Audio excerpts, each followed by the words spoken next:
దాదాపు 46 ఏళ్ల తర్వాత పూరి జగన్నాథుని ఆలయంలోని భాండాగారాన్ని తెరవనున్నారు.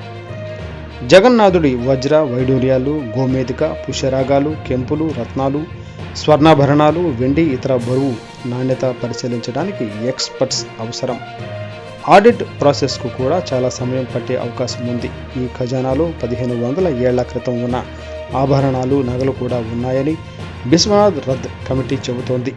అయితే ఈ ఆభరణాలను గుర్తించేందుకు నిపుణులైన స్వర్ణకారుడు, మెట్రాలజిస్టులు టీంను అందుబాటులో ఉంచనున్నారు. జస్టిస్ బిశ్వనాథ్ రథ్ కమిటీ సభ్యులు కేవలం ఆభరణాల లెక్కింపును మాత్రమే పర్యవేక్షిస్తారు.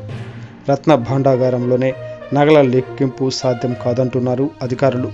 ఈ సంపదను మరో చోటికి తరలించి పటిష్ట భద్రత మధ్య లెక్కించే అవకాశం ఉంది. సీసీ కెమెరాలు, ప్రత్యేక పోలీసు బలగాలు సమక్షంలో లెక్కింపు నాణ్యతను పరిశీలించనున్నారు. గట్టి భద్రత మధ్య సంపద లెక్కింపు జరగనుంది.